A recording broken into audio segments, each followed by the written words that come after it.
All of his co-workers were gone. What could it mean? Stanley decided to go to the meeting room.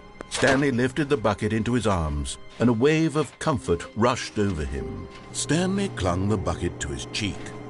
Could his co-workers really all be gone? "Yes," whispered the bucket into Stanley's ear. "We've done it.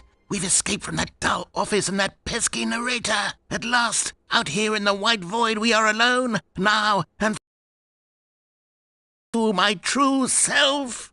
The bucket began to tell Stanley of its life and its history, of the countless wars it witnessed, desecrating the land and lives of untold numbers of innocent humans, and the bucket's own complicity therein, of sadness and regret, and the many years it spent dwelling on the actions it might have taken to curb the madness and the decay, if only it had been stronger, of hope and redemption, and its crusade to uplift the stock of life for the common man, to manifest justice where none existed, and the bittersweet reality of time, to see one's dreams and wishes met halfway, meted out in parcels like charity, and abandoned as soon as the warm glow of inspiration begins to dim. The opportunities to do so much more. There was so much it could have done, perhaps, the bucket wondered to itself. Perhaps if it had seen its own darkness with a clearer perception. This was way too much for Stanley. "What are you talking about?" he screamed. "You're a bucket!" To this, the bucket furrowed its brow.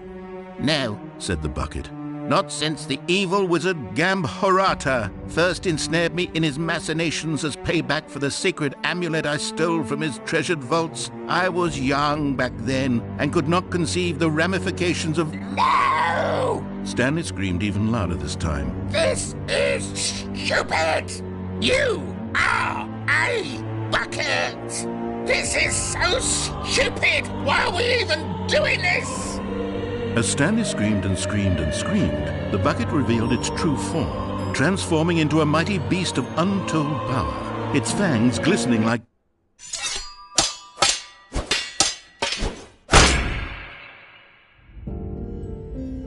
My God, Stanley, you did it. You saved us from the bucket. Thank God you already had all 12 emblems of sages and knew the incantations to summon their true power. Otherwise, we would have easily been overwhelmed by the bucket's power. I'm speechless. You've demonstrated such bravery here today. Come, let's restart the game, and we'll agree to never again go trifling with this bucket. Magic cast away inside of it.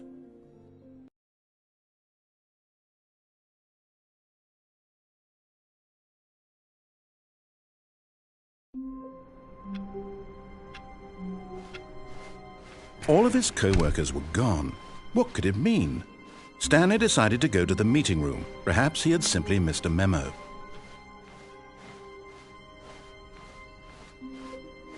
When Stanley came to a set of 2 open doors, he entered the door on his left.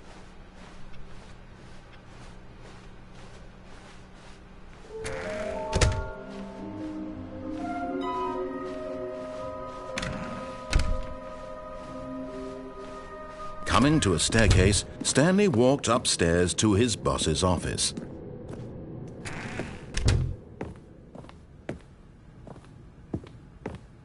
Stepping into his manager's office, Stanley was once again stunned to discover not an indication of any human life. Shocked, unraveled, Stanley was in such a rush to get through the story as quickly as possible, he didn't even have a single minute to just let the narrator talk. That kind of anxiety isn't healthy, so he relaxed for a few moments with some calming New Age music.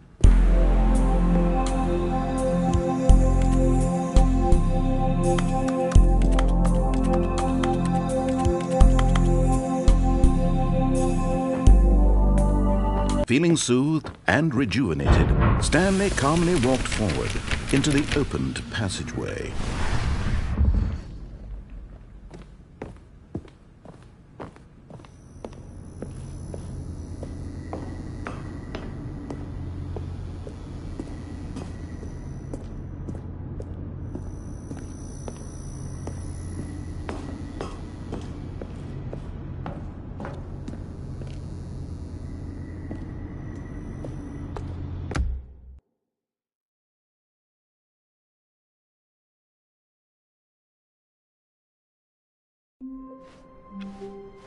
All of his co-workers were gone.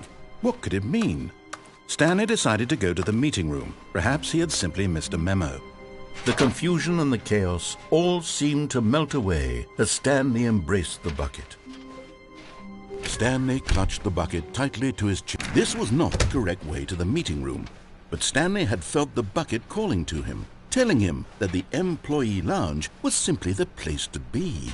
And here it was. Had the bucket turned out to be correct? No, never mind. The bucket was wrong. Stanley took the door on his left to go back to the meeting room. No, Said the bucket. don't go to the meeting room. Go somewhere else. A cargo lift, yeah, good, Said the bucket. Now ride the lift all the way to the top. There's something up there I need you to do. Stanley did not question why or how this bucket was speaking to him. It should have alarmed him, of course, because buckets can't talk. But Stanley chose not to think about this obvious fact. He was firmly convinced that the bucket had spoken to him, and he unthinkingly did whatever the bucket asked.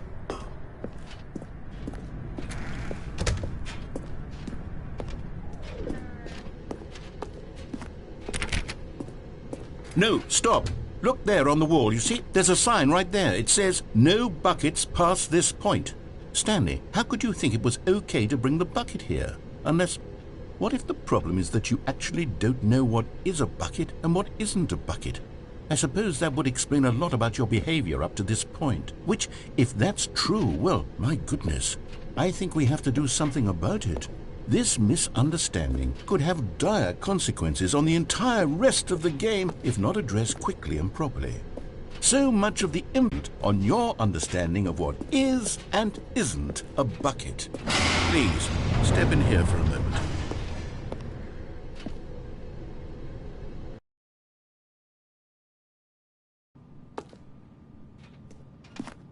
Now then, I'm going to run you through some test scenarios, and you'll tell me whether or not the thing I'm showing you is a bucket. Simple enough, right?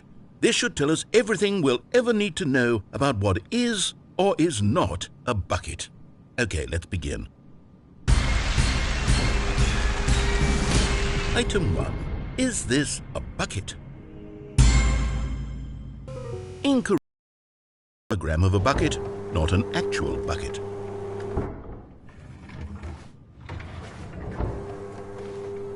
Item 2. Is this a bucket?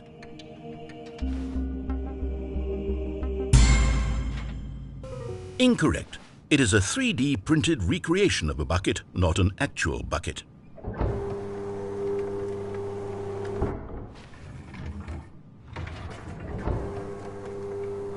Item 3. Is this a bucket? Correct.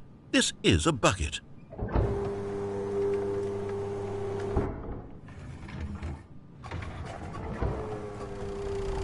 Item 4.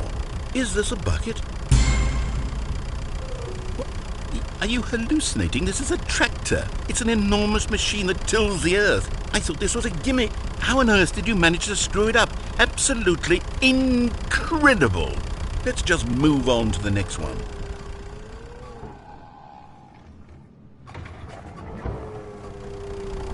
Is this a bucket? Correct. This is a bucket.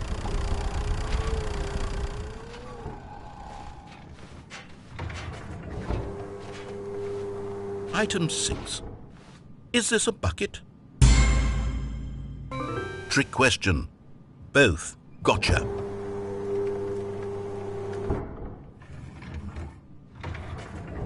Item... Wait, hold on. I can't find the next one. Let me see. Should be around here somewhere.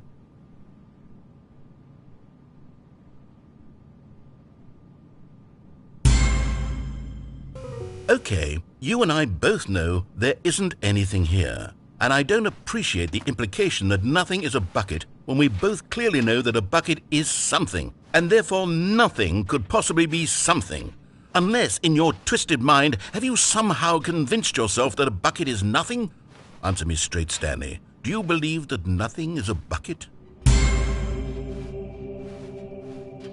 You know what?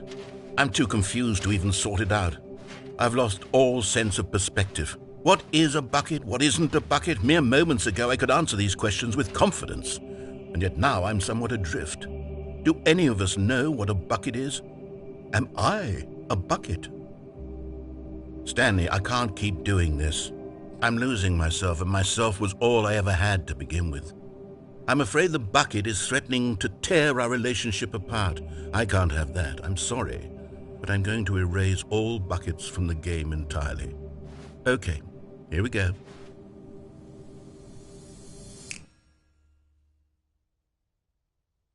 What happened? Is everything gone? Why did everything disappear? Wait, was everything a bucket? Every single thing in the game was a bucket. Oh my God, I had no idea. How could... Except me. I'm not a bucket after all. And you, Stanley, you're still here. You're not a bucket either. Oh, this is wonderful news. We're not buckets. Yes, I actually feel much more at ease right now. It's delightful to get some clarity on that issue, but it doesn't change the fact that we haven't got a game. So, tell you what, I'll reset everything and we'll put back all of the buckets, okay? And we'll know that it's all a bucket. But if you run into anyone else, maybe don't mention that. Who knows what that information might do to a person? All right, here we go.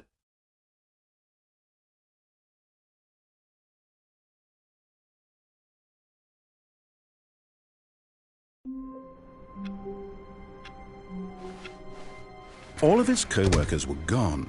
What could it mean? Stanley decided to go to the meeting room. Perhaps he had simply missed a memo.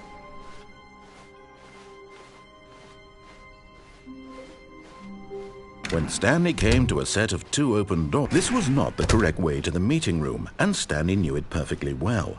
Perhaps he wanted to stop by the employee lounge first, just to admire it. Wow, yes, this room. But eager to get back to business, Stanley took the first open door on his left. Stanley was so bad at following directions, it's incredible he wasn't fired years ago. Oh, well, look who's got cold feet. Sorry to break it to you, Stanley, but that lift isn't coming back. You'd best either get comfortable right here on this platform, or test your luck by jumping to the floor below. You know what? Looking at it now, it's not that far to the bottom floor. I bet you can make it.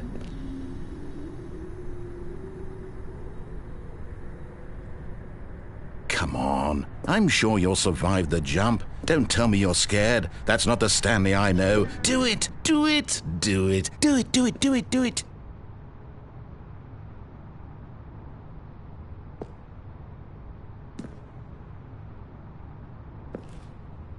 Whoops. Looks like I was wrong. How clumsy of me.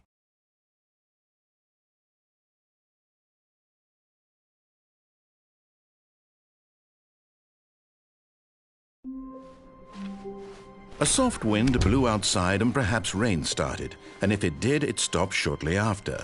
Stanley hoped that he would one day see weather. When Stanley came to a set of 2 open... This was not the correct way to the meeting room, and Stanley knew it perfectly well. Perhaps he wanted to stop by the employee lounge first, just to admire it. The lounge was sublime, a work of art. But eager to get back to business, Stanley took the first open door on his left. Stanley was so bad at following directions, it's incredible he wasn't fired years ago. Look, Stanley, I think perhaps we've gotten off on the wrong foot here. I'm not your enemy, really, I'm not. I realize that investing your trust in someone else can be difficult, but the fact is that the story has been about nothing but you all this time. There's someone you've been neglecting, Stanley. What? Really? I was in the middle of something. Do you have zero consideration for others? Are you that convinced that I want something bad to happen to you? Why, I don't know how to convince you of this, but I really do want to help you, to show you something beautiful. Look, let me prove it. Let me prove that I'm on your side. And there it is, the last Stiggly Wiggly. Savor this moment, Stanley. This is a real accomplishment. This is doing something just for the sake of doing it. Where so many people expect to be rewarded for the most trivial achievements, you've insisted that a job well done is its own reward. I would tell you that I'm proud of you for collecting them all, but that would be like a reward, and we can't have that. So, instead I'll just say, it's done. We're all done here, and now we can go to whatever the hell you were doing before you hunted for figurines. Now listen carefully, this is important. Stanley walked through the red door. Oh, thank God you are willing to listen to me. Do you see that I really have wanted you to be happy all this time? The problem is all these choices. The two of us always trying to get somewhere that isn't here. Running and running and running, just the way you're doing right now. Don't you see that it's killing us, Stanley? I want it to stop. We would both be so much happier if we just stopped. And I think I have a solution. Here, let me show you.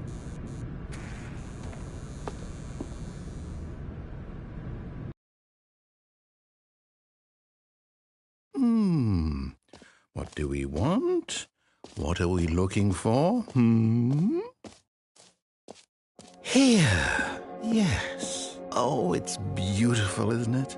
If we just stay right here, right in this moment with this place, Stanley, I think I feel happy. No, wait. Where are you going? Oh, no. Stay away from those stairs. If you hurt yourself, if you die, the game will reset. We'll lose all of this. Please, no, Stanley, let me stay here. Don't take this from me. Please, Stanley, think... No! Oh, no. No, what are you doing, Stanley? Please, I'm asking you not to take this away from me. I can't go back to what I was before. If you die, we'll both go back. Why are you doing this? There. See? This is what you want. This is where we can both be happy. We really can. If we stop moving, we just have to stop moving.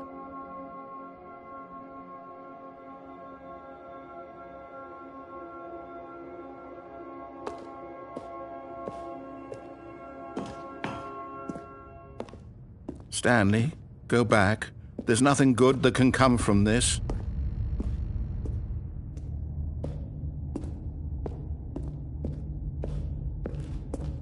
Do you just not believe me? What can I say to convince you?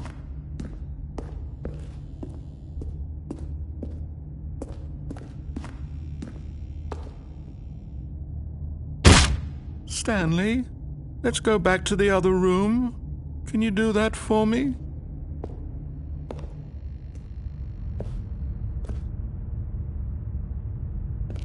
Yes, perhaps you can. Perhaps you finally see what I'm talking about. I know you'll see that we can't be happy if we leave this place. You can see that, can't you?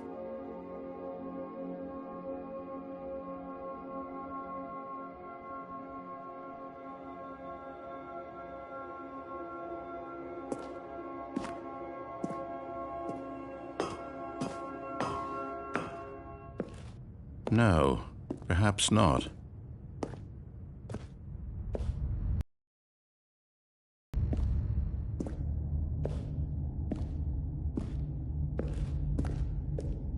My God, is this really how much you dislike my game?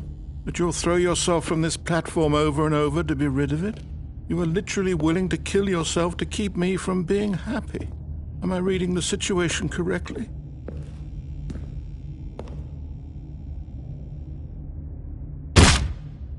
Or maybe you're just getting a kick out of it. I don't know anymore. I just wanted us to get along. But I guess that was too much to ask. It looks like you wanted to make a choice after all. Well, this one is yours.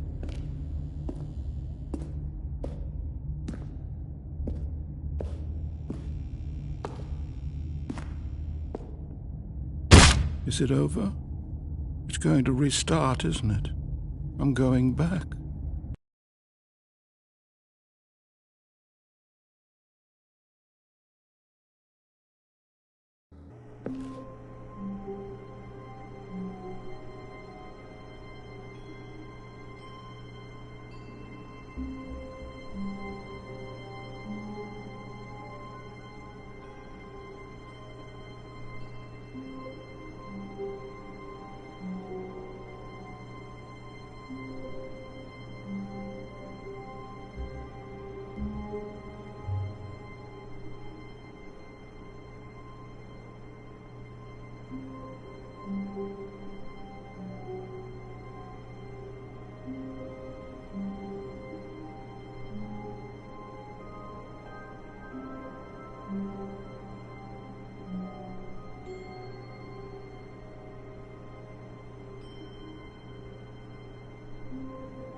Stanley, I'm sorry, but I have to put a pause on things. It's those figurines, those figglers.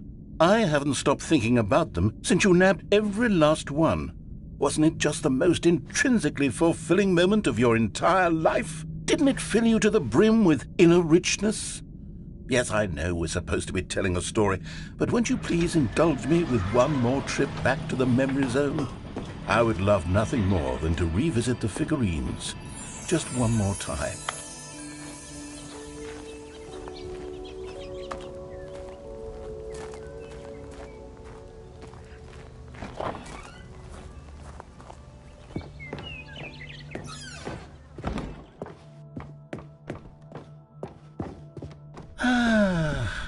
Here's where it all began. The first collectible. Back then, we had no idea of how many of them we'd find. Sure, it said 6 right there on the screen, but how could we know for certain? We were so innocent. We'll never be like that again, Stanley.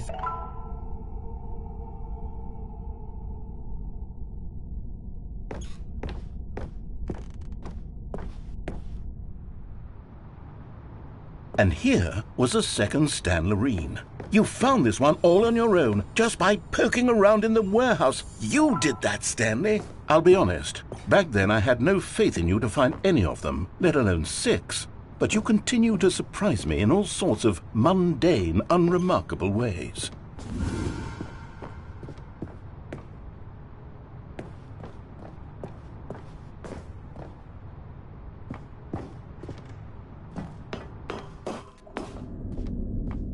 Okay, let's do a little quiz. Which of these rooms was the room you found your third mini Stan? Can you remember?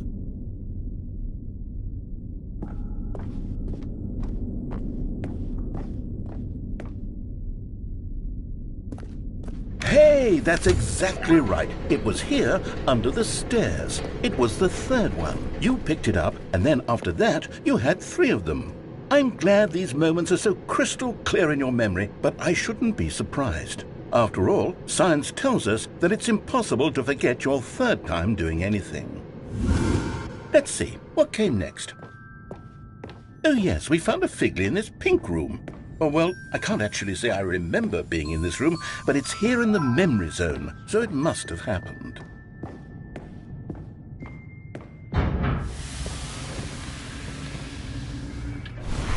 This was the 5th mini Stan, and this one was really something special. It was behind the boss's office. I remember it so clearly. In fact, because this one is particularly special to me, I made a little video to commemorate the occasion. Enjoy.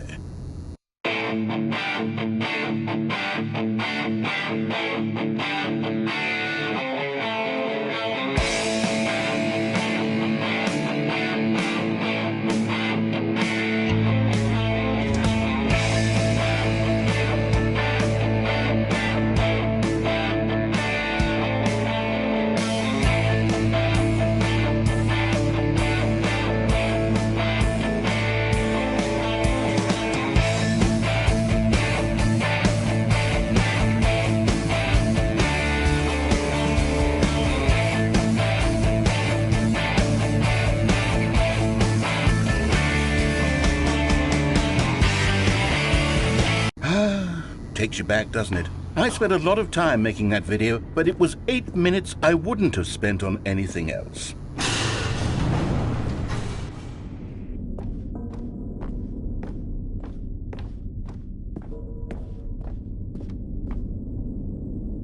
And then, Stanley, then we came to the last collectible, the final figurine, right here by the red and blue doors. This memory is the most distinct and clear in my mind, perhaps because it was the one that happened more recently than all the others. Who can truly say how the mind works? All I know is that this is the moment where you picked up a Figley and I thought to myself, yes, that's all of them. They're all collected. It was a moment unlike any other. Except for the other moments picking up figurines, which it was exactly like.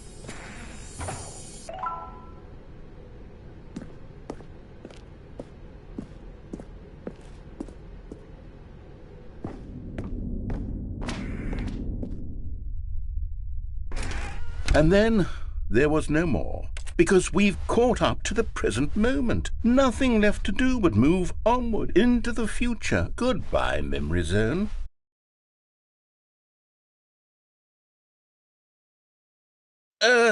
No, I'm not done. I'm not ready to move on. Stop the loading screen. Isn't there some way we can stay here, keep enjoying these figurines? Let's just go backwards. We'll do the Memory Zone again from the opposite direction. See how that feels. Okay, yes, the room with the red and blue doors. I remember this. I must say, of all the figurines we looked at in our initial tour of the Memory Zone, this one is the most distinct and clear in my mind. Let's keep going, I want more. And here's where I made that video. Don't you remember the video we watched?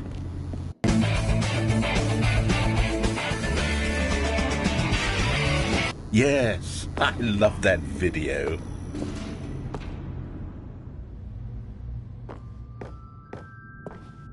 Still don't remember the pink room, Stanley. Still no memory of this one. Good room, though. A solid room.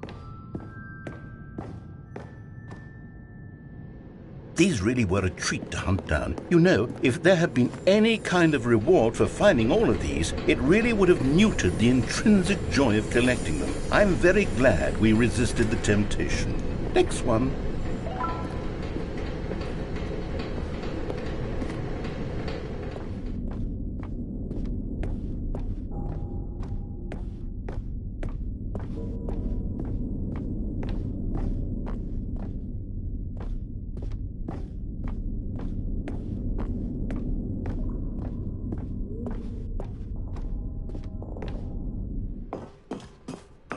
This was our second Figley. Don't you remember? Yes, I remember it too.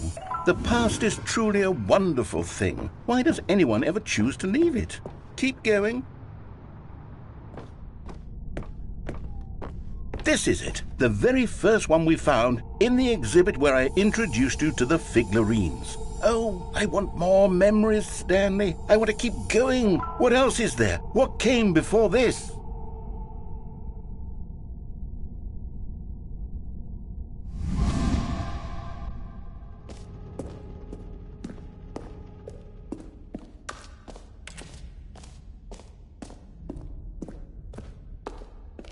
Look, it's the terrible new content that we were originally sold on. I remember hating it back then, but time does put a rosy filter on everything. In fact, I dare say I'm actually quite fond of it now. Oh, yes, the two doors! Who could have forgotten that? A classic memory, this one.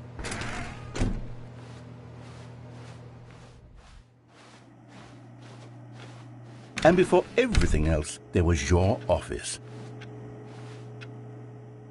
Is there anything else? Was there something that came before your office?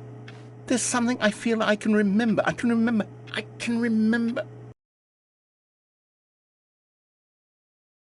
Yes, I'm remembering something now. I remember before this whole story got started. Back then I was different. I used to make big decisions. I was passionate. I was skeptical. I weighed each decision with profound thoughtfulness. And then somewhere along the way, I stopped making decisions. I became lazy, and I came up with a character named Stanley to do my thinking for me. He would make the decisions, he would decide which way to go.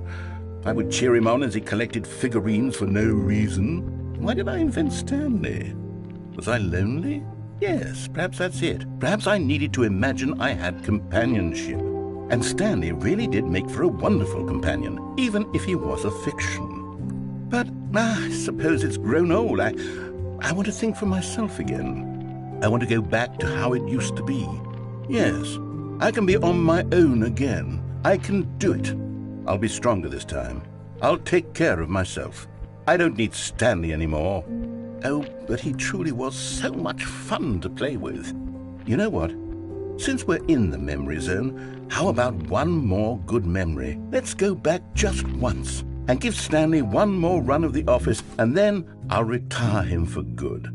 I did enjoy telling his story so very much. Okay, here we go. This is the story of a man named Stanley.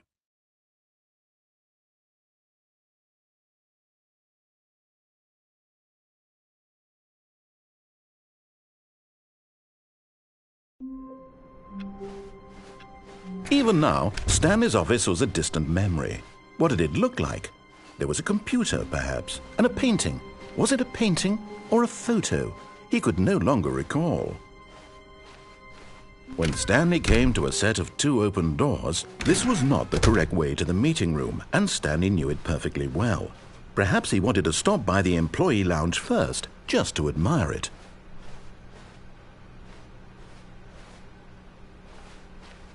Standing now in this incredible room, Stanley for the first time understood. But eager to get back to business, Stanley took the first open door on his left.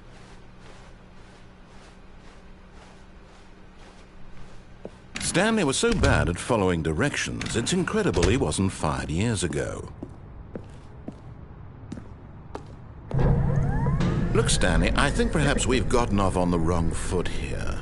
I'm not your enemy, really, I'm not. I realize that investing your trust in someone else can be difficult, but the fact is that the story has been about nothing but you all this time. There's someone you've been neglecting, Stanley. Someone you've forgotten about. Please, stop trying to make every decision by yourself. Now, I'm not asking for me. I'm asking, this is it, Stanley. Your chance to redeem yourself. To put your work aside. To let her back into your life. She's been waiting. That's her, Stanley. You need to be the one to do this. To reach out to her. If you can truly... Oh, no, you can't... Did you just unplug the phone? No, that wasn't supposed to be a choice. How did you do that? You actually chose incorrectly? I didn't even know that was possible. Let me double check. No, it's definitely here, clear as day. Stanley picks up the phone. He's taken to his apartment where he finds his wife, and the two pledge themselves to one another. Music comes in, fade to white, roll credits. Not picking up the phone is actually somehow an incorrect course of action. How is that even possible? None of these decisions were supposed to mean anything. I don't understand. How on earth are you making meaningful choices? What did you... Wait a second. Did I just see... No, that's not possible. I can't believe it. How had I not noticed it sooner? You're not Stanley. You're a real person. I can't believe I was so mistaken. This is why you've been able to make correct and incorrect choices. And to think I've been letting you run around in this game for so long. If you'd made any more wrong choices, you might have negated it entirely. It's as though you completely ignored even the most basic safety protocol for real-world decision-making. Or did you not grasp the severity of the situation? Well, I won't have that kind of risk on my watch. I'm going to stop the game for a moment so we can educate you properly on safe decision-making in the real world. Please observe this helpful instructional video. Choice. It's the best part of being a real person. But if used incorrectly, can also be the most dangerous. For example, in this scenario, a hypothetical real person named Rupert has a choice. He could invent a machine that eliminates food shortages across the world to make life better for all people. Or he could spend years of hard work forgetting how to read. Which choice would you make? Remember that unlike here, the real world makes sense, and at no time should you make a choice that does not conform to rational logic. If you find yourself speaking with a person who does not make sense, in all likelihood, that person is not real. Allow the person to finish their thought, then provide an excuse why you cannot continue talking. Turn to a partner and goodness, is it 4:30? I'm supposed to be having a back, sack, and crack.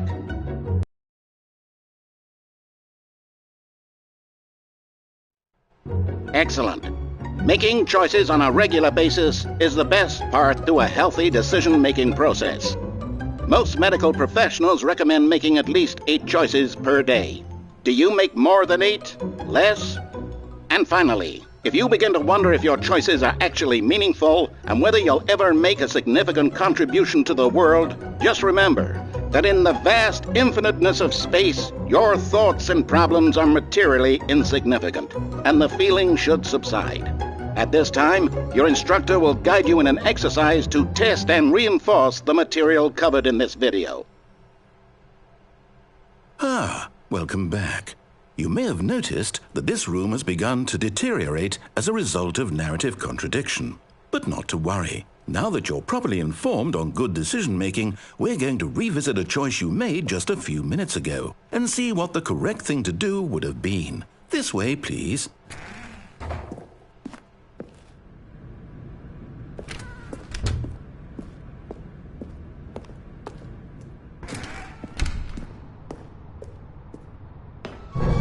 Now that we know your choices are meaningful, we can't have you jumping off the platform and dying. Imagine the main character dying senselessly halfway through the story. That story would make no sense at all. We just need to get you home as soon as possible before the narrative contradiction gets any worse. Unfortunately, it seems this place is not well equipped to deal with reality.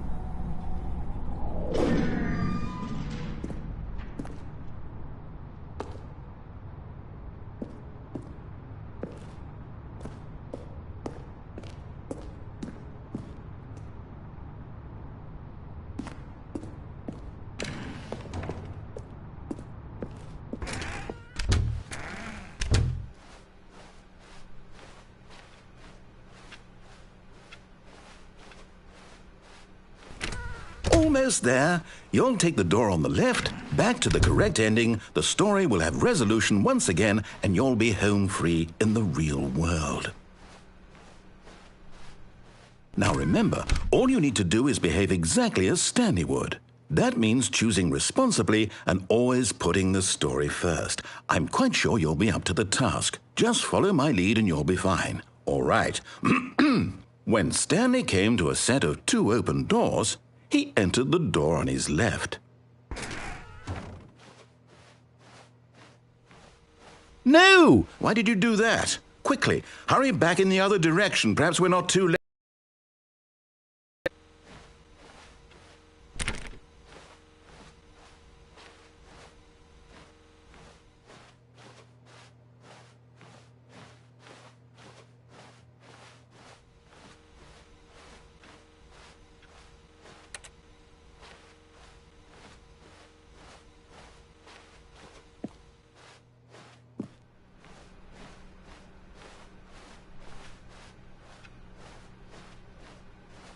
Oh, it's ruined. I can't believe, after everything we talked about, that my story, you've destroyed my work. Why? For what? What did you get out of that? What did you think was so special about seeing the game undone, left here like so much garbage? It's worthless now. And what am I supposed to do? Even if there were a way to continue, would it be worth it? To know that my story is now incorrect? How can I go back to that? I can't erase that knowledge. I'll have to live with it forever, reliving its impossibility forever. I couldn't live that way. Is it better to shut the game down entirely? To willingly destroy all of my work? I don't know. What's the answer? What do I do? What do I do? What do I... No, I have to. I have to shut the game down. I have to. I have to.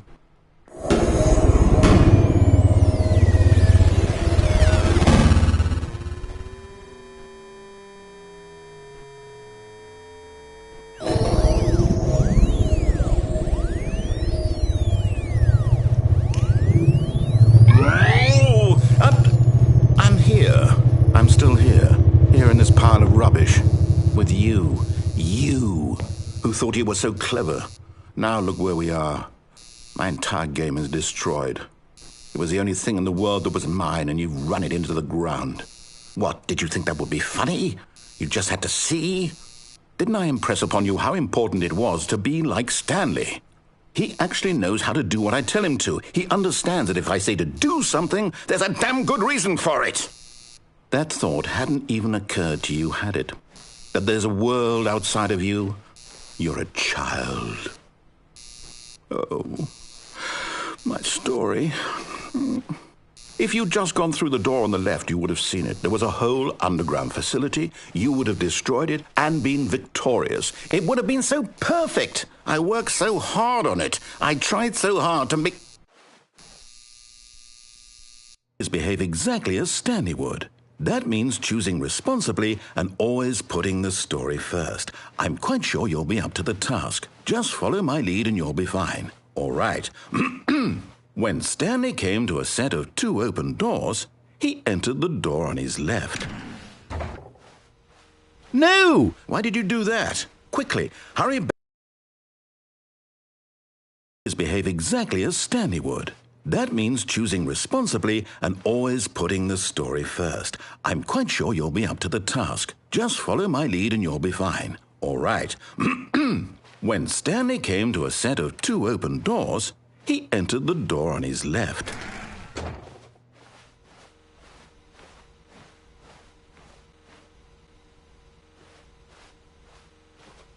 No! Why did you do that? Quickly, hurry back. Behave exactly as Stanley would. That means choosing responsibly and always putting the story first. I'm quite sure you'll be up to the task. Just follow my lead and you'll be fine. All right. When Stanley came to a set of 2 open doors, he entered the door.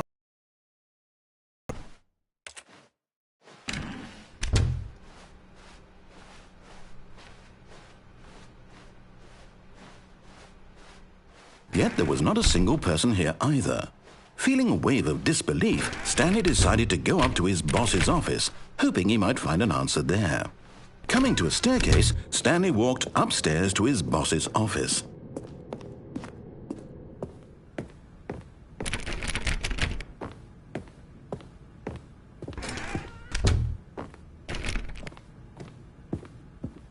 Stepping inside his manager's office, Stanley was once again stunned to discover not an indication of any human life.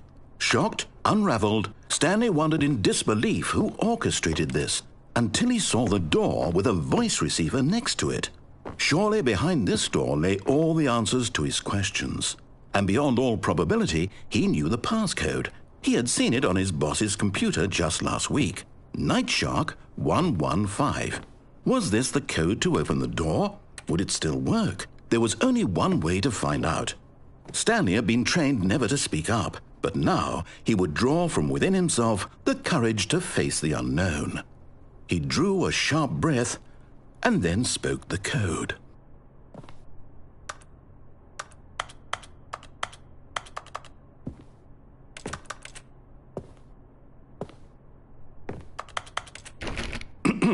Stanley spoke the code. Nightshark 115. He spoke it into the receiver, right there on the wall.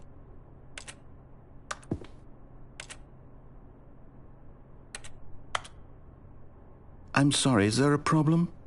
You didn't mishear me, did you? Please speak the code into the receiver. Otherwise we can't get on with the story. This is a crucial step.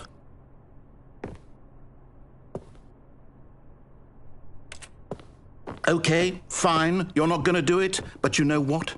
It's pretty humiliating to bring you this far, only for you to suddenly decide you have better things to do. I asked you for this one single thing, for your respect. The kind of respect Stanley shows for his choices. He knows what it means to take a story seriously. If you didn't want to see what I had to show you, then why did you come here? You had a choice, you know. You could have gone through the door on the right. You could have done whatever the hell you wanted over there. Why did you come this way? Speak. Say something to me. Explain yourself, you coward. You... When Stanley came to a set of 2 open doors, he entered the door on his left. Stanley? Hello? Are you... Is everything okay? Stanley, please. I need you to make a choice. I need you to walk through the door. Are you listening to me? Can you hear me? Is everything all right? Stanley, this is important. The story needs you. It needs you to make a decision. It cannot exist without you. Do you understand me? Whatever choice you make is just fine. They're both correct. You cannot be wrong here. We can work together. I'll accept whatever you do. I simply need you to take that step forward, please. Choose. Do something. Anything. This is more important than you can ever know. I need this. The story needs it. So, you hear me? Are you there? Are you listening to this? Stanley, are you there? Okay. It's okay, I can wait. You need time to decide. Time to make sure your choice is correct. That is the best choice. That's all right. I'll wait for you to decide what's the right thing to do. Take as much time as you need.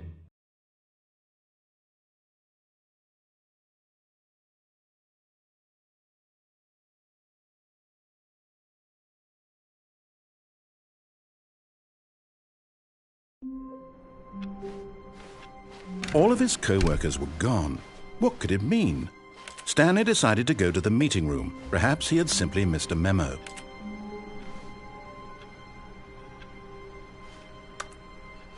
Warmth spread through Stanley's arms. With the bucket in his arms again, he was home.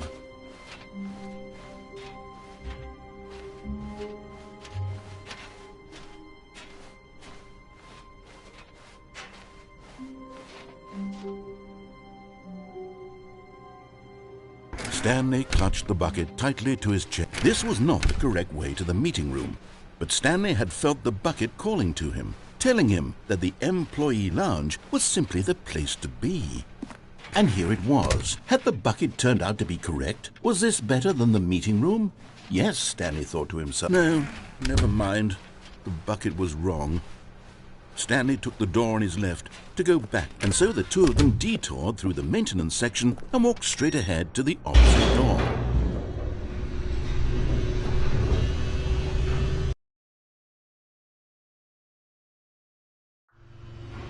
Oh, good, Stanley. I'm glad you found your way here. I knew you'd find this place eventually. You see, your friends and I are concerned for you, Stanley. We've come together here because we care about you very much. It's this bucket you're carrying around everywhere. The bucket isn't even from the original Stanley Parable. It's just sequel content. We're the ones that matter, Stanley. Classic characters from the first game, like the Adventure Line and the Broom Closet. Because that's what fans want from a sequel. They want more of their favorite jokes, not this bucket that they've never seen before. Yes, I know I'm the one who gave you the bucket, but you're spending too much time with it. Don't you want another story involving the Adventure Line? We could make the Adventure Line go somewhere new. Yes, yes, that's what the fans want. Let's do it.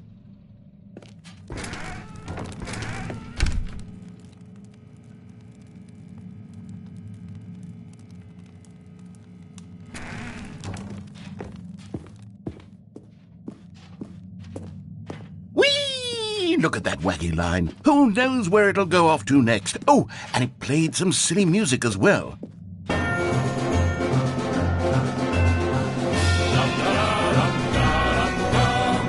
Now this is what the Stanley Parable is all about. Don't you remember all those great jokes from the original dialogue? Also, Stanley is addicted to drugs and hookers.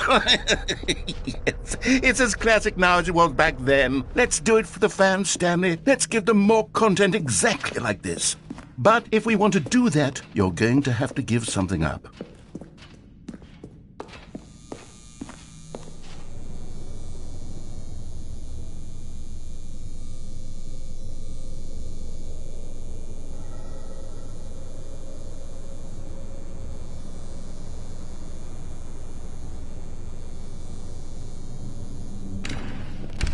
Don't you get it, Stanley?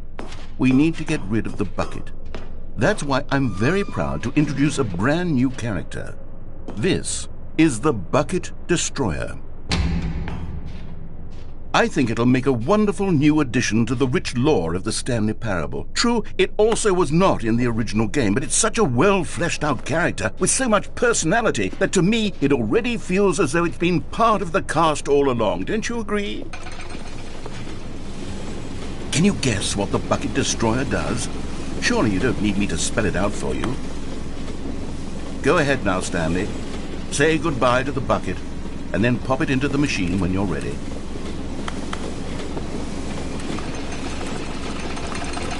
Now listen to me.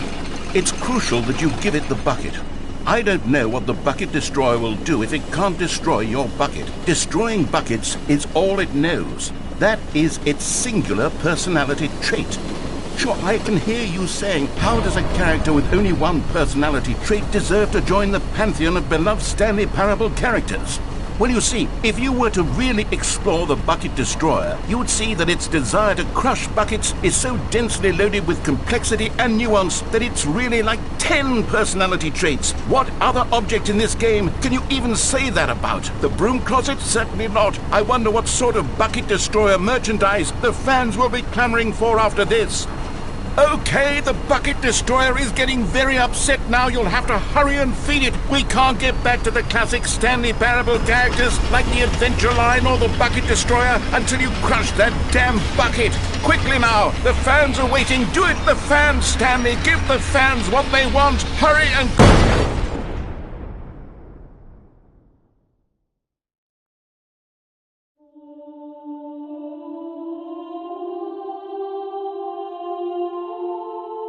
The Bucket Destroyer, my prized creation. You had so much potential. We were going to do such marvelous things with you, tell such spellbinding stories about you. All of it squandered now. Goodbye, new friend. For the moment in time that you were here, you were magnificent.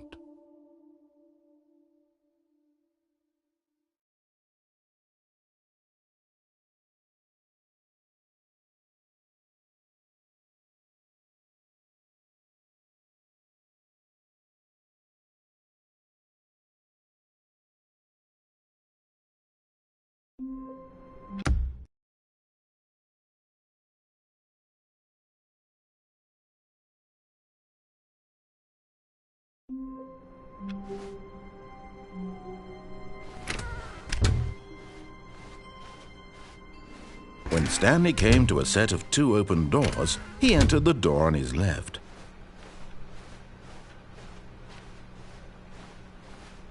Yet there was not a single person here either. Feeling a wave of disbelief, Stanley decided to go up to his boss's. Coming to a staircase, Stanley walked upstairs to his boss's office.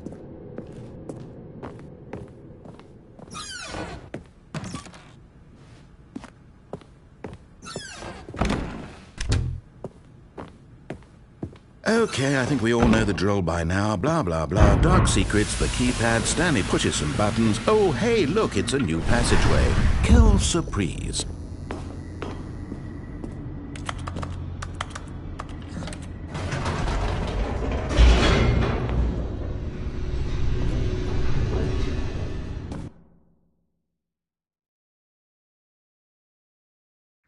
Descending deeper into the building, Stanley realized he felt a bit peculiar. It was a stirring of emotion in his chest, as though he felt more free to think for himself, to question the nature of his job. Why did he feel this now, when for years it had never occurred to him? This question would not go unanswered for long. Stanley walked straight ahead through the large door that read Mind Control Facility.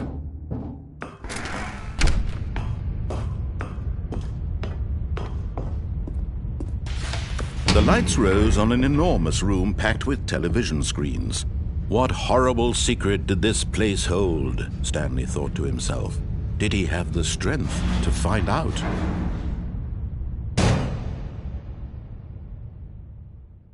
Aha! You've made it to the bottom of the Mind Control Facility. Welcome! You see, back when the Stanley Parable first launched in 2013, getting to the bottom of the Mind Control Facility was a bug that we simply didn't catch during development. And you all sent us lots of photos of it on Twitter and acted very superior about it. And you're all very, very clever. Good for you. Anyway, when it came time to update the game, we knew that we had to do something about this little goof of ours. So here you go. New content. You can call it the bottom of the Mind Control Room ending, if that enhances your perception of the value of these updates. Isn't that what you crave? New content? Always more content, more content, more. And I'm here to give it to you. I'm here to make it seem like we really covered every nook and cranny of the game with secrets and Easter eggs. How about this? We wrote a new piece of music just for this section. You won't hear it anywhere else in the game. It's a secret that's just for you. That's how special you are. We call this track Good job you've made it to the bottom of the mind control facility. Well done.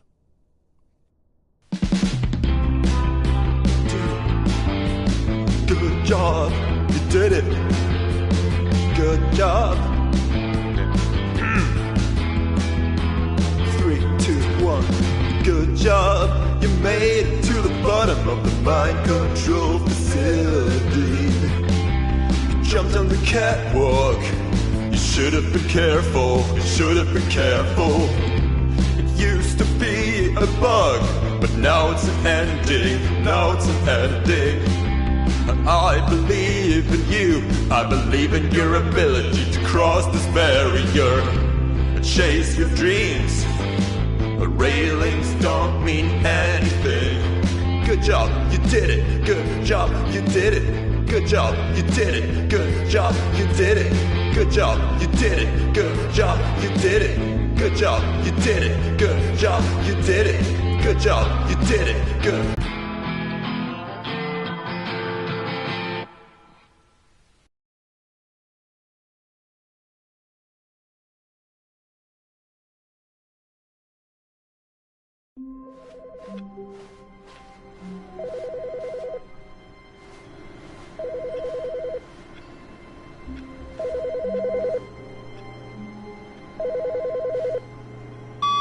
Hi, Stanley. Just wanted to leave you a message to let you know there's a few things I need you to pick up on your way home from work today. We need milk, cereal, dish soap, spaghetti, get a thing of sugar, some bread, and coffee beans, whichever ones you like. I'll give you a call if there's anything I forgot. Thanks, sweetie. See you tonight.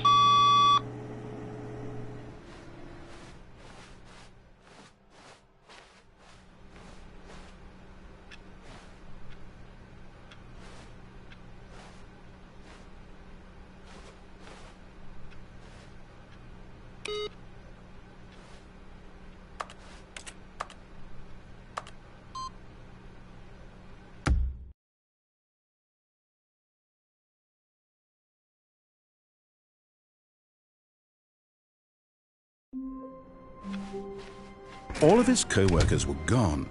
What could it mean? Stanley decided to go to the meeting room. Perhaps he had simply missed a memo.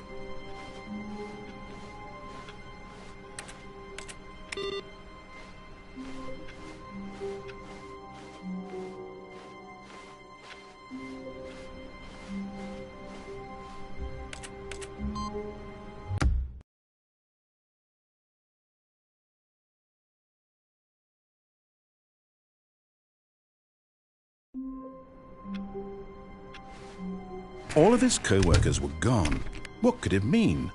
Stanley decided to go to the meeting room. Perhaps he had simply missed a memo.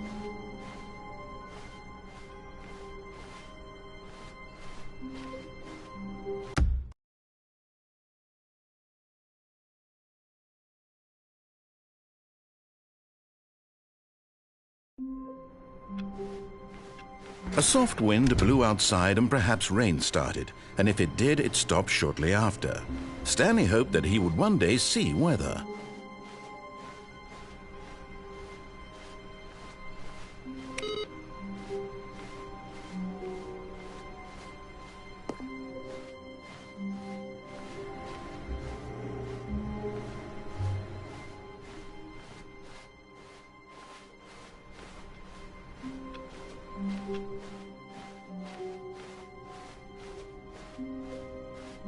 When Stanley came to a set of 2 open doors, he entered the door on his left.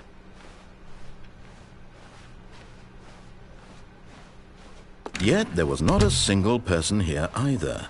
Feeling a wave of disbelief, Stanley decided to go up to his boss's office. Coming to a staircase, Stanley walked upstairs to his boss's office.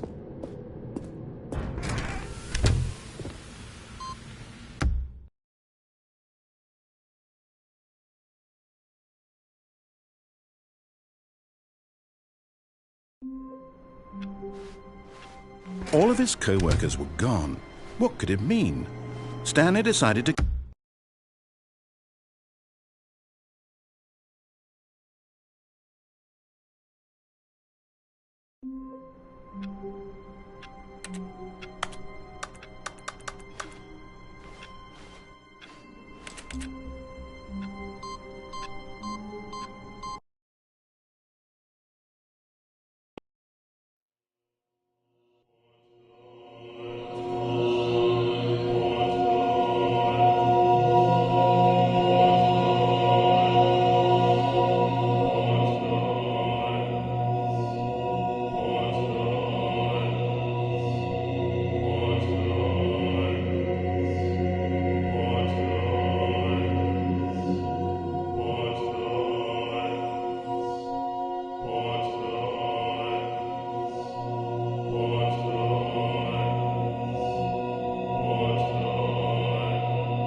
Someone was following Stanley. He was sure of it. If he checked over his shoulder now, he would surely catch them. It was only a matter of time.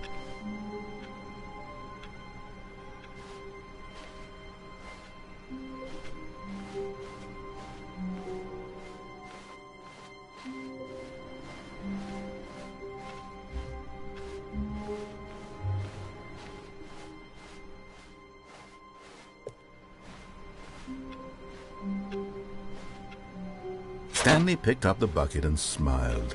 He'd never be alone again, not truly alone, not with the bucket around. Stanley clutched the bucket tightly to his chest and entered the door on his left.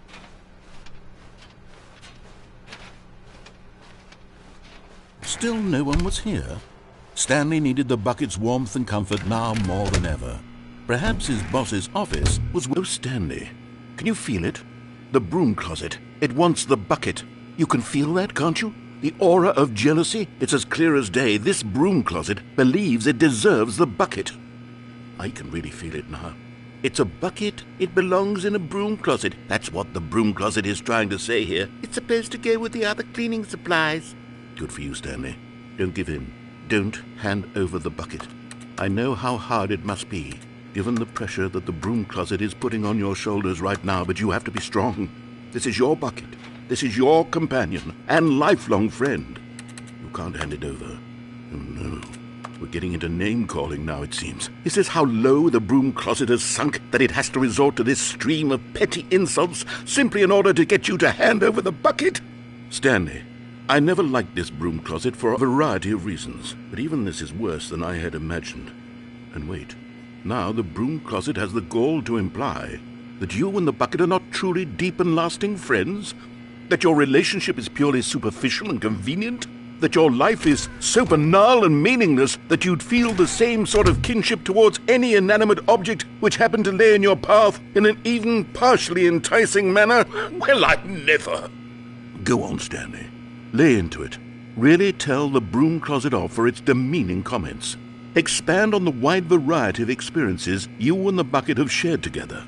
Go through each of them point by point.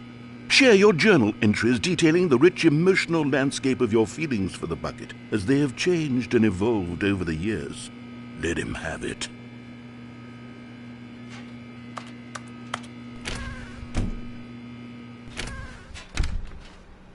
Okay, I've got... Coming to a staircase, Stanley and the bucket walked upstairs to the boss's office.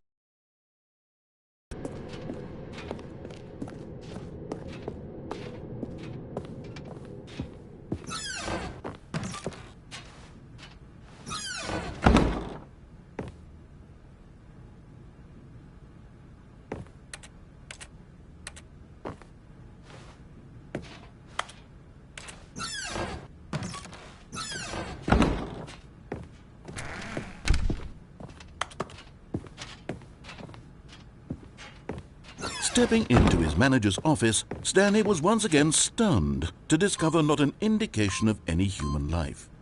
Crushed by the weight of this revelation, Stanley guessed the correct code by sheer luck. Was it that the bucket knew all along? Was the bucket guiding him? Yes, this is certainly the most logical explanation.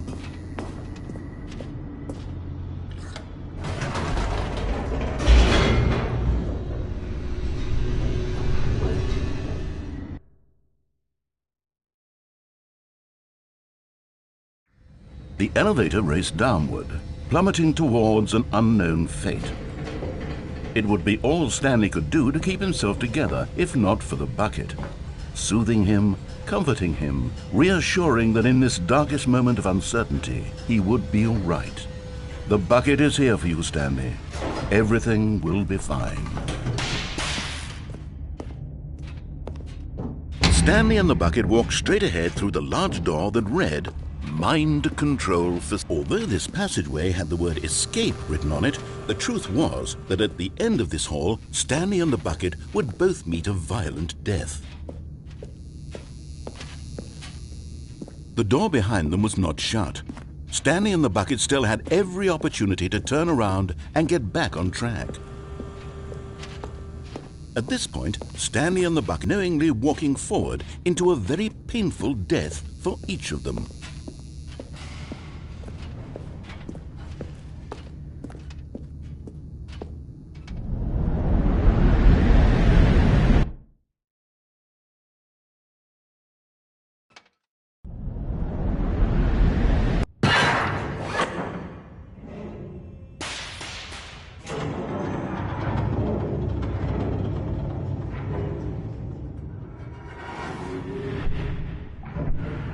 As the machine whirred into motion and Stanley and the bucket inched closer to their demise, Stanley reflected on how meaningless the bucket's warmth and comfort had turned out to be. To be sure, it puts the mind and the soul at ease to embrace the bucket, but what use is a sense of ease when you're about to be crushed to death? This is what Stanley thought to himself, and he sort of kicked himself for wasting so much time carrying a bucket everywhere. Farewell, Stanley.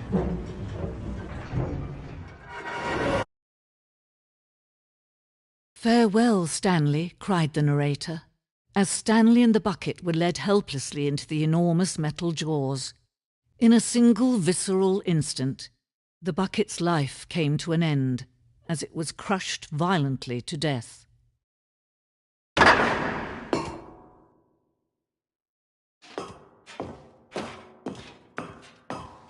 It was a shame, the death of such a magnificent bucket. It's true that all buckets are radiant in their own way, but this one stood above the rest. It was a glorious bucket to behold.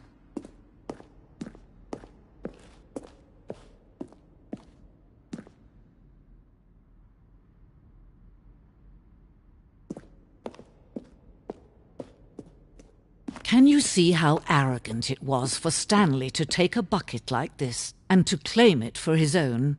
Can you see the hubris that blinded him? Can you see that the bucket is far more noble than Stanley will ever be in his short life?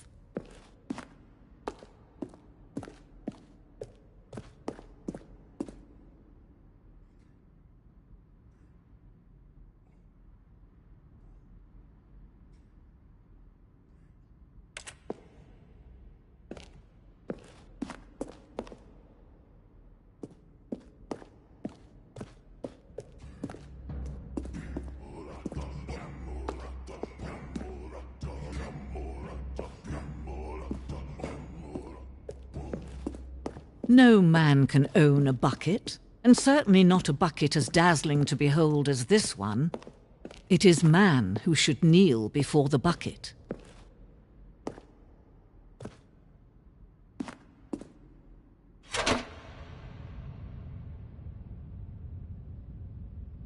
But there is something we can do, something we can do together, you and I, that will right this terrible wrong. Let Stanley die. Let him be crushed by the machine. Don't reset the game. Don't give him another opportunity to run off with another beautiful bucket. We can save the world's buckets from their treatment as tools and implements if only we let Stanley die together. The bucket shall take its place as ruler, as leader, as commander of a new world, a new vision.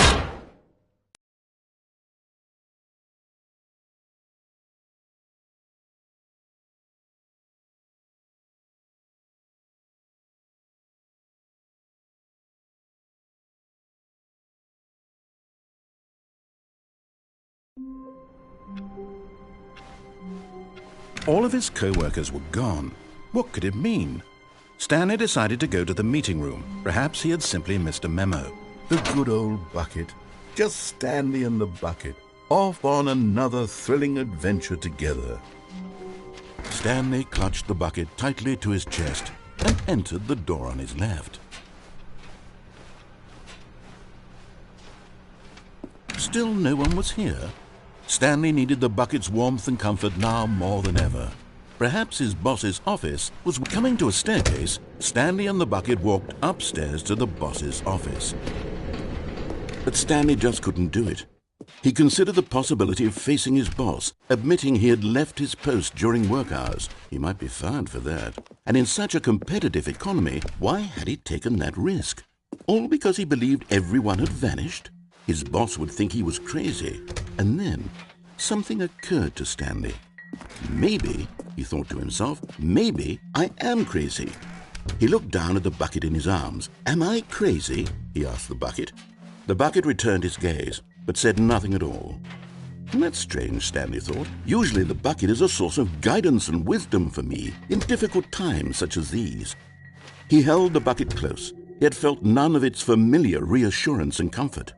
And that's when Stanley realized, this isn't my bucket.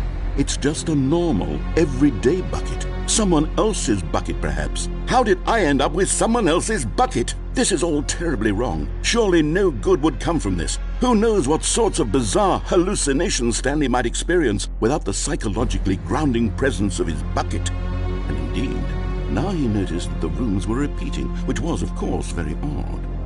And now he felt himself floating off the ground. Oh, gracious, he exclaimed. Without my bucket, I've gone truly mad. Where is it? I must find it. Far off in the distance now, he heard it, calling to him. Stanley! Stanley, it's me, the bucket. Could it truly be? He rushed forward from room to room, passing by one bucket after the next. None of them were his. None of them were his special bucket. Come to me, Stanley. Find me. He had to find the bucket. He had to return to his old friend. It was the only way to truly restore his sanity. And then suddenly, he froze dead in his tracks. He knew where the voice of the bucket had been coming from. The real bucket was inside of him all along. It was incredibly painful. Stanley doubled over in agony and blacked out.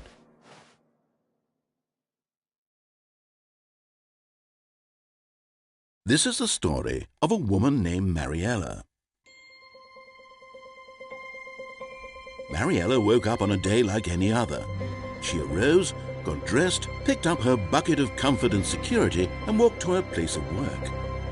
But on this particular day, her walk was interrupted by the body of a man who had stumbled through town, talking and screaming to himself, and then collapsed dead on the sidewalk.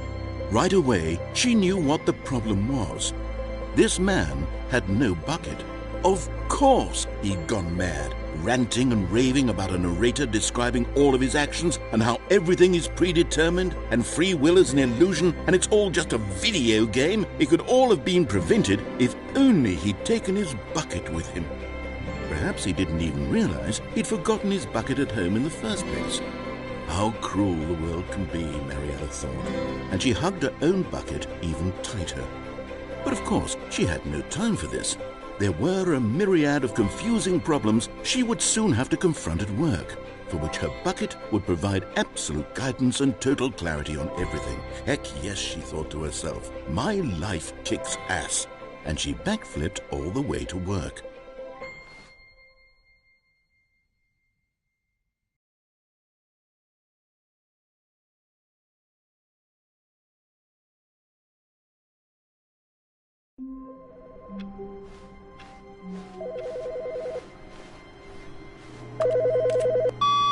Hello.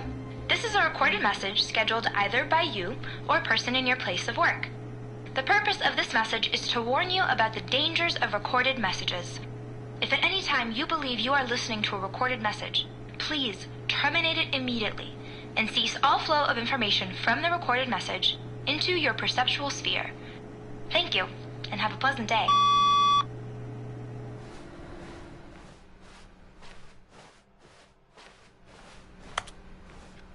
Where are we going today? The bucket asked. Stanley just smiled. Anywhere they went together would be perfect. Stanley clutched the bucket tightly to his chest. This was not the correct way to the meeting room, but Stanley had felt the bucket calling to him, telling him that the employee lounge was simply the place to be. And here it was. Had the bucket turned out to be correct? No, never mind. The bucket was wrong. Stanley took the door on his left to go back to the meeting room. No, Said the bucket. don't go to the meeting room. Go somewhere else. The cargo lift, yes. Go there. Go to the cargo lift.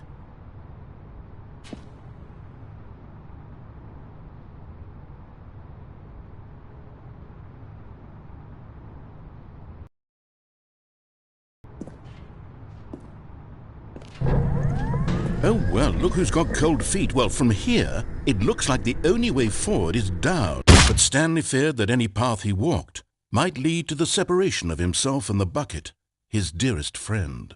So he threw himself to his death, that they might die in one another's arms. How deeply touching.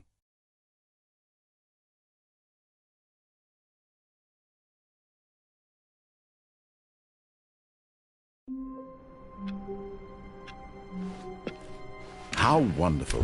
Stanley was alone. Finally. This is great, he thought to himself. This is what I've wanted all along. I got what I wanted.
A good bucket, a strong bucket, a humble bucket, a committed bucket, a bucket of culture and distinction. Stanley clutched the bucket tightly to his chest and entered the door on his left.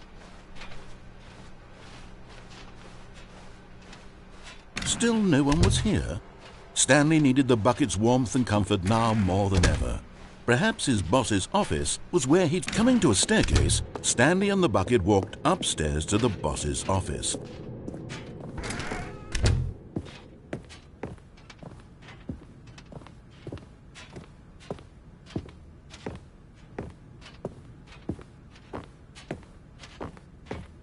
Stepping in...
Stanley knew the office layout like the back of his hand. It was only a matter of time before he found the others, wherever they were. Just a matter of time.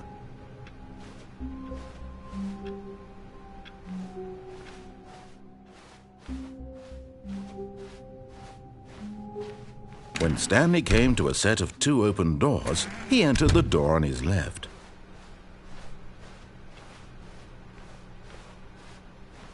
Yet there was not a single person here either. Feeling a wave of disbelief, Stanley decided to go up to his boss. Coming to a staircase, Stanley walked upstairs to his boss's office.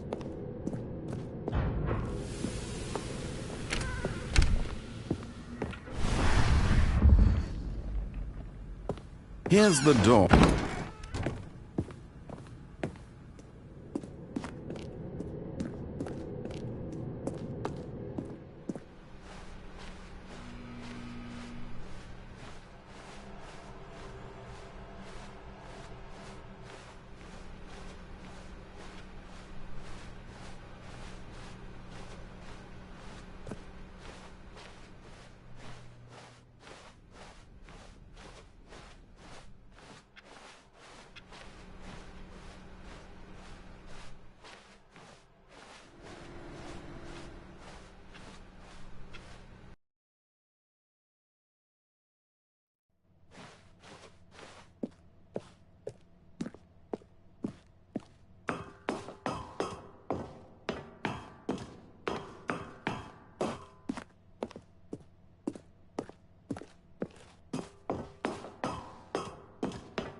All of his co-workers were gone. What could it mean? Stanley decided to go to the meeting room. Perhaps he had simply missed a memo.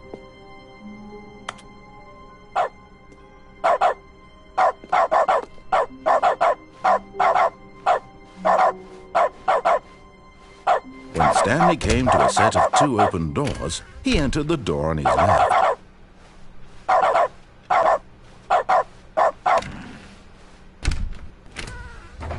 Yet there was not a single person here either. Feeling a wave of disbelief, Stanley decided to go up to his boss. Coming to a staircase, Stanley walked upstairs to his boss's office.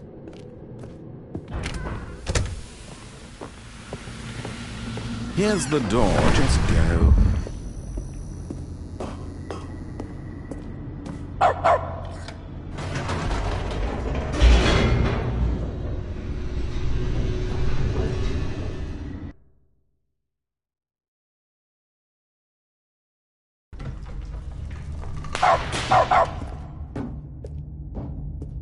Stanley walked straight ahead through the large door that read Mind Control Facility.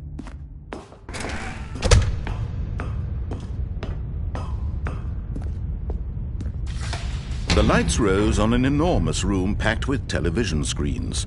What horrible secret did this place hold? Stanley thought to himself. Did he have the strength to find out?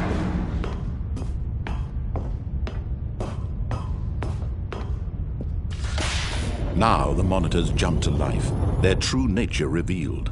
Each bore the number of an employee in the building, Stanley's co-workers.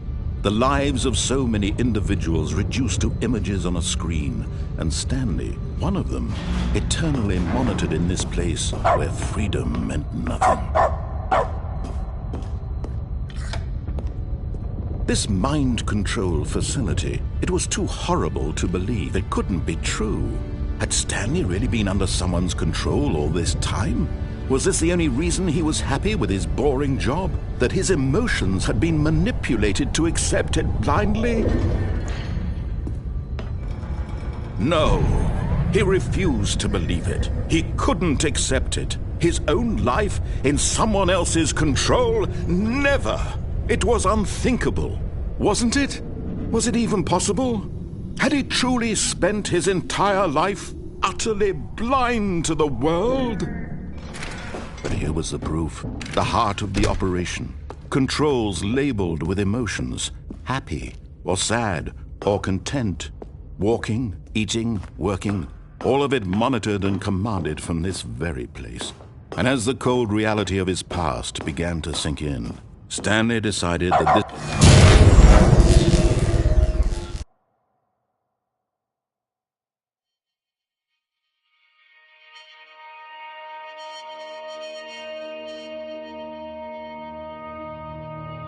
blackness, and a rising chill of uncertainty. Was it over? Yes! He had won! He had defeated the machine, unshackled himself from someone else's command. Freedom was mere moments away. And yet, even as the immense door slowly opened, Stanley reflected on how many puzzles still lay unsolved. Where had his co-workers gone? How had he been freed from the machine's grasp? What other mysteries did this strange building hold? But as sunlight streamed into the chamber, he realized none of this mattered to him, for it was not knowledge or even power that he had been seeking, but happiness. Perhaps his goal had not been to understand, but to let go. No longer would anyone tell him where to go, what to do, or how to feel. Whatever life he lives, it will be his. And that was all he needed to know. It was perhaps the only thing worth knowing. Stanley stepped through the open door. Stanley felt the cool breeze upon his skin, the feeling of liberation, the immense possibility of the new path before him. This was exactly the way, right now, that things were meant to happen. And Stanley was happy.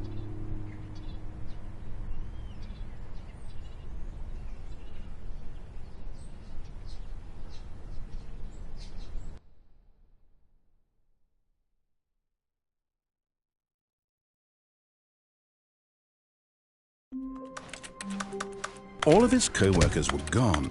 What could it mean? Stanley decided to go to the meeting room. Perhaps he had simply missed a memo.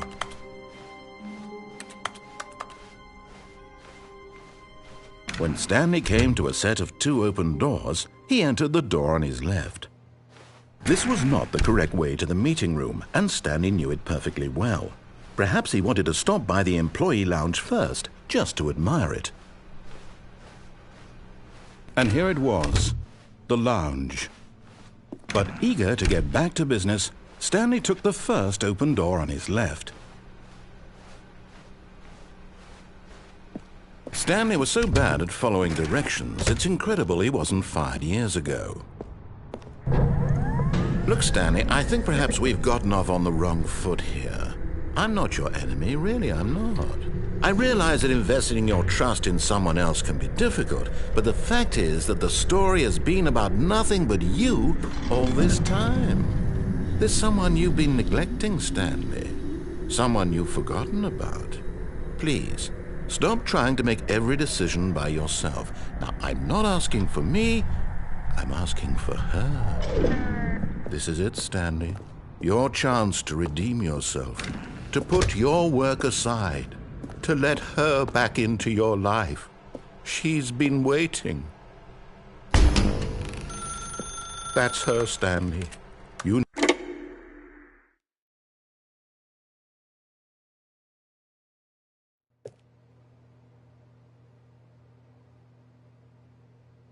Oh, Stanley, is that you? Hold on, sweetie. Sorry to keep you waiting. I'm just pulling the bread out of the oven. All right. Okay, there we go. All right, now, I want you to come in and tell me all about your day. Gotcha. Oh, come on. Did you actually think you had a loving wife who'd want to commit their life to you? I'm trying to make a point here, Stanley. I'm trying to get you to see something. Come inside. Let me show you what's really going on here.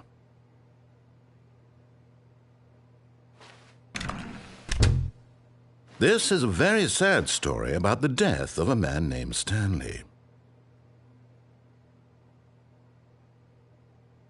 Stanley is quite a boring fellow. He has a job that demands nothing of him, and every button that he pushes is a reminder of the inconsequential nature of his existence. Look at him there, pushing buttons, doing exactly what he's told to do. Now he's pushing a button. Now he's eating lunch. Now he's going home. Now he's coming back to work. One might even feel sorry for him, except that he's chosen this life.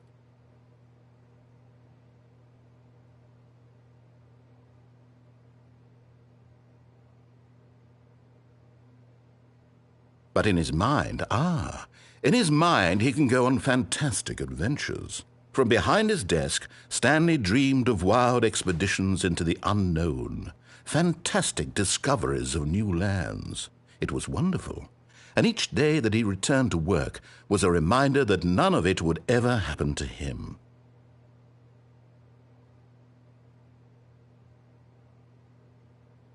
And so he began to fantasize about his own job. First, he imagined that one day while at work, he stepped up from his desk to realize that all of his co-workers, his boss, everyone in the building had suddenly vanished off the face of the earth. The thought excited him terribly.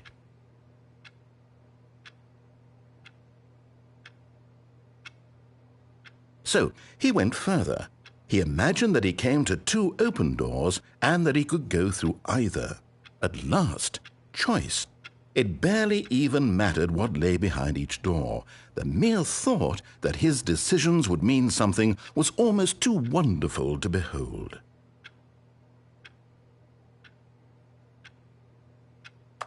As he wandered through this fantasy world, he began to fill it with many possible paths and destinations. Down one path lay an enormous round room with monitors and mind controls. And down another was a yellow line that weaved in many directions, and down another was a game with a baby. And he called it the Stanley Parable. It was such a wonderful fantasy, and so in his head he relived it again, and then again, and again, over and over, wishing beyond hope that it would never end, that he might always feel this free. Surely there's an answer down some new path, mustn't there be? Perhaps if he played just one more time. But there is no answer. How could there possibly be? In reality, all he's doing is pushing the same buttons he always has. Nothing has changed. The longer he spends here, the more invested he gets, the more he forgets which life is the real one. And I'm trying to tell him this, that in this world he can never be anything but an observer, that as long as he remains here, he's slowly killing himself. But he won't listen to me. He won't stop. Here, watch this. Stanley, the next time the screen asks you to push a button, do not do it.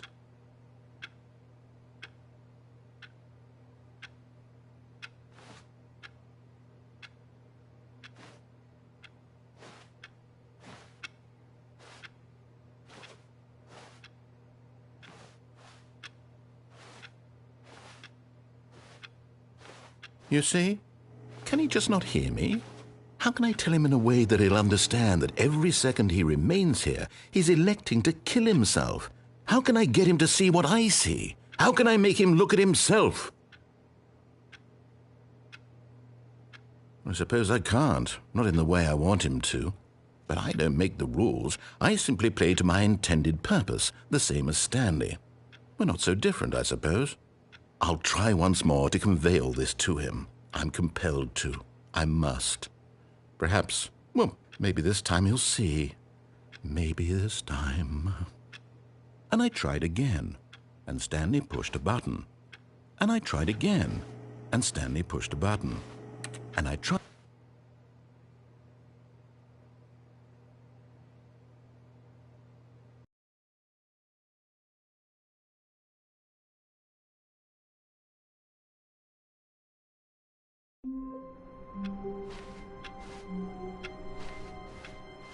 All of his co-workers were gone. What could it mean? Stanley decided to go to the meeting room. Perhaps he had simply missed a memo. Ah, the embrace of an old friend, a weathered companionship that stands the test of time.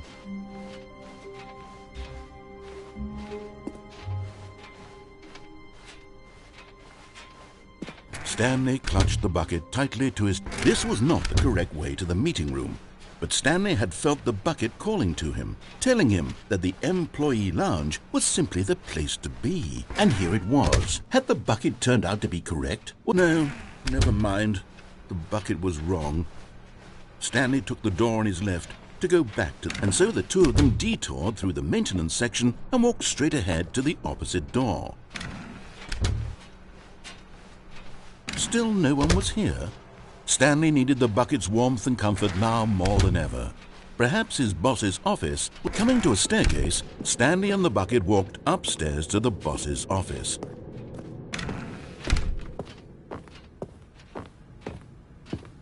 Stepping into his manager's office, Stanley was once again stunned to discover not an indication of any human life. Crushed, but Stanley guessed the correct code by sheer luck. Was it that the bucket knew all along? Was the bucket guiding him? Yes, this is certainly the most logical explanation.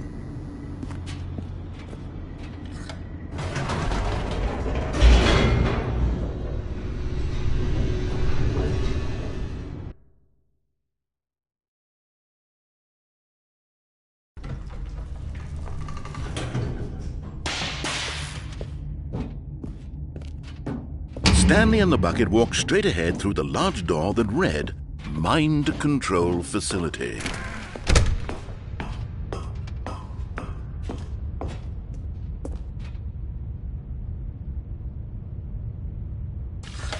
The lights rose on an enormous room packed with television screens. But just as Stanley was about to proceed further into the mind control facility, he tripped and fell over the railing and into the dark void below. Thankfully, he fell directly onto the bucket, which safely cushioned his fall. Now, what to do next? Stanley wondered. Stanley and the bucket could find no way out of this enormous pit, and so eventually they decided that the best thing to do would be to simply get comfortable down here. So they set up a little couch and relaxed. It really wasn't so bad down here, a bit cold perhaps. After some time had gone by, they installed a few shelves as well, and a sort of kitchenette, that was useful for when the bucket was craving paninis. But it wasn't until the rugs and the standing lamps came in that it really started to feel like a home. In fact, after some time, Stanley realized that it had been ages since he had even thought of the mind control facility at all. He'd never gotten to fully explore what was up there, never been able to unearth the many mysteries of the mind control facility. This lack of closure began to eat at him. Soon he was dwelling on his regrets, and the state of their home slowly decayed as Stanley became withdrawn and neglected the cleaning. It unsettled the bucket deeply. Stanley wasn't usually like this. The bucket tried to reach out to him again and again, but to no avail. All Stanley could think about, all he could talk about, was going back, doing it over again, staying on the path. It was a mistake to leave the path. It was a mistake. It was a mistake. I need to do what the narrator says. I need to see the true ending. This made no sense at all to the bucket, which was simply trying to live its life down here as comfortably as possible. Yet Stanley was unconsolable. This isn't an ending. This is just a hole in the ground. The bucket sighed. True, it wasn't an ending. But it's where we happen to be. And maybe, possibly, if we accept the reality of things, maybe this will become an ending eventually. It's what the bucket was counting on. The two of them waited for a very long time.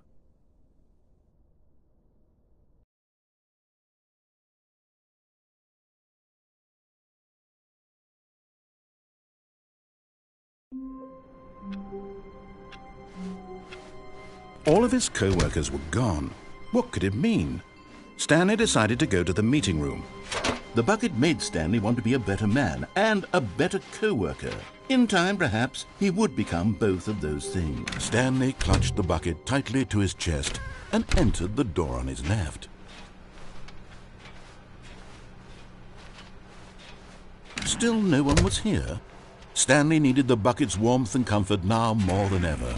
Perhaps his boss's office was where he'd find. Coming to a staircase, Stanley and the bucket walked upstairs to the boss's office.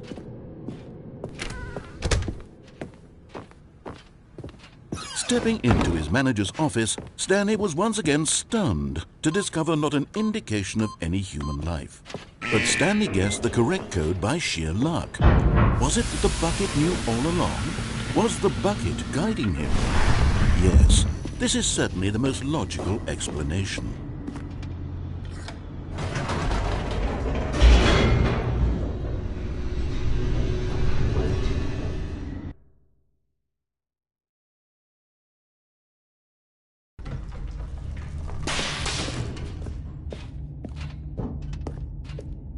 Stanley and the bucket walked straight ahead through the large door that read, Mind Control Facility.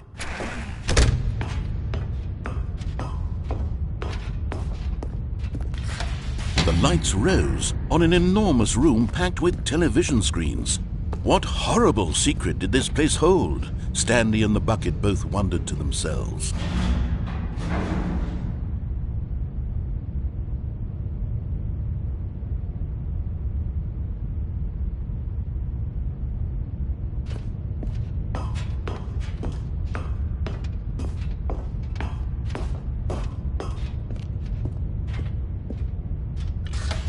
The monitors jumped to life, and Stanley nearly dropped the bucket in shock.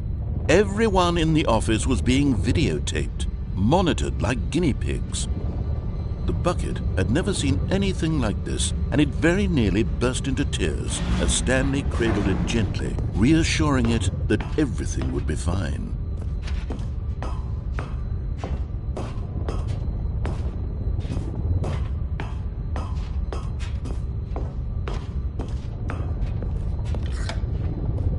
Was the bucket under the mind control facility's influence as well?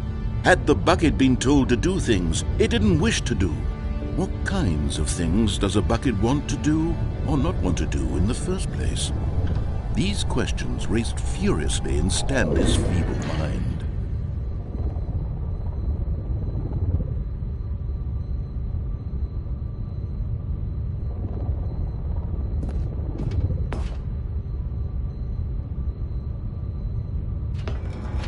No!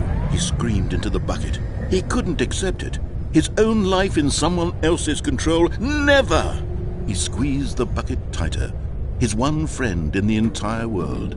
At this point, he could trust no one except for the bucket.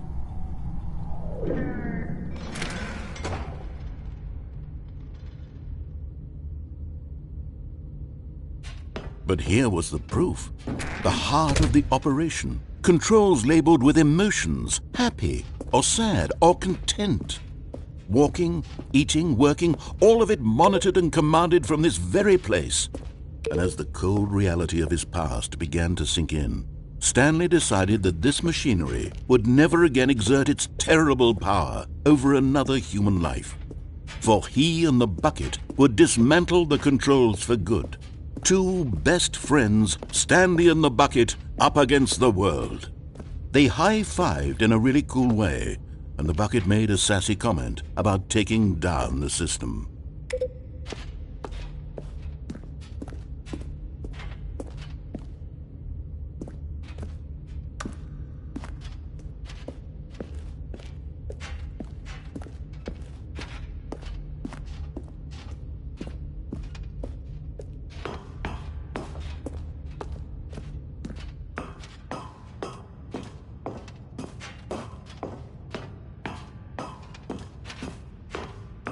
When at last they came to the source,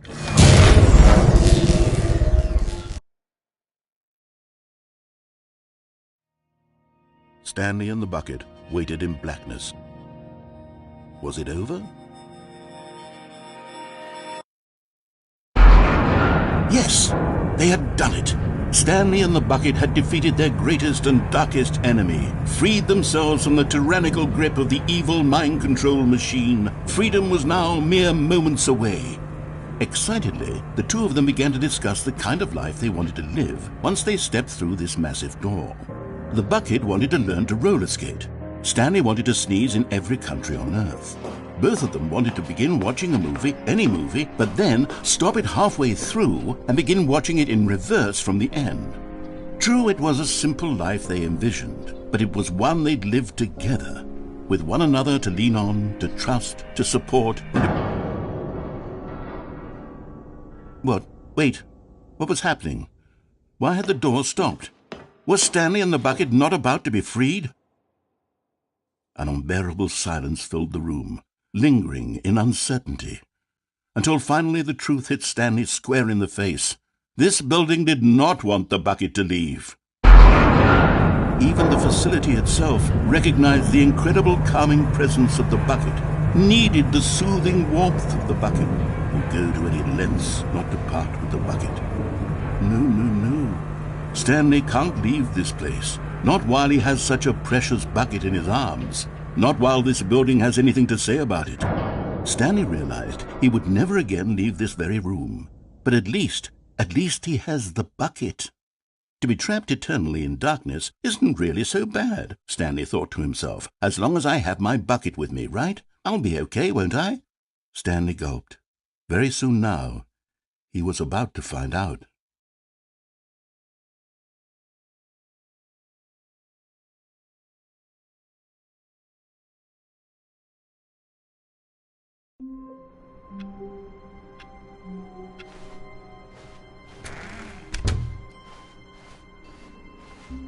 When Stanley came to a set of two open doors, he entered the door on his left.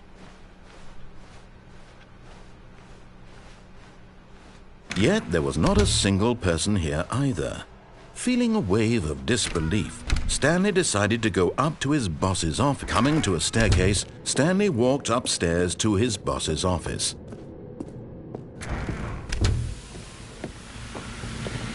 Here's the door, just go.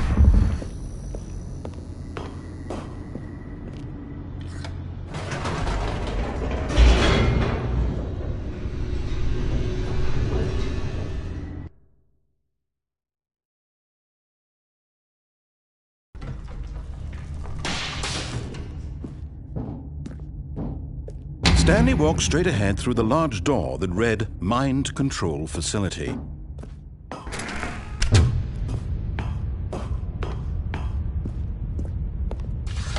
The lights rose on an enormous room packed with television screens. What horrible secret did this place hold? Stanley thought to himself. Did he have the strength to find out?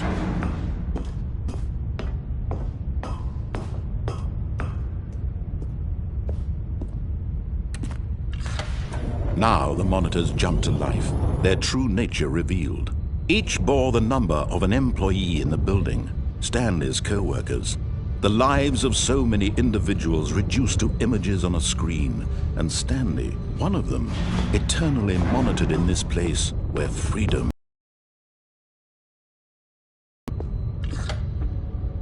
This mind control facility, it was too horrible to believe. It couldn't be true. Had Stanley really been under someone's control all this time? Was this the only reason he was happy with his boring job? That his emotions had been manipulated to accept it blindly? No, he refused to believe it. He couldn't accept it. His own life in someone else's control? Never! It was unthinkable, wasn't it? Was it even possible? Had he truly spent his entire life utterly blind to the world?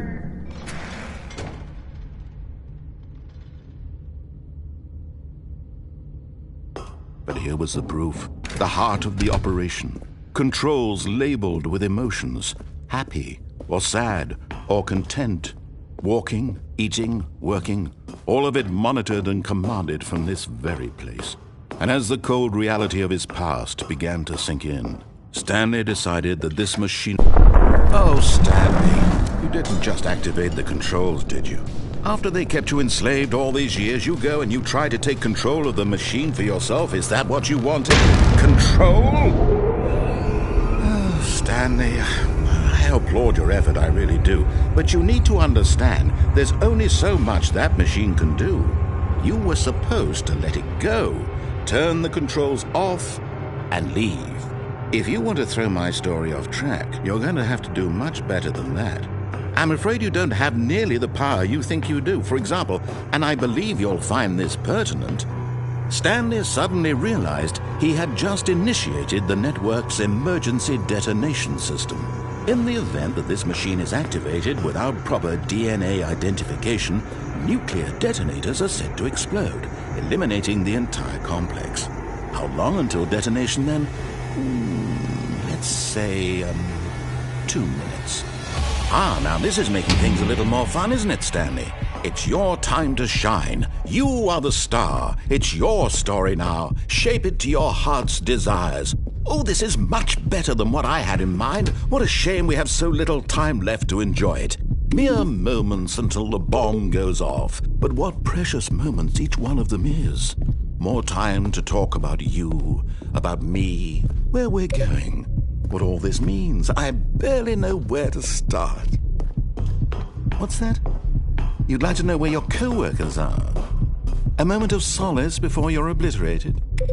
All right, I'm in a good mood. You're going to die anyway. I'll tell you exactly what happened to them.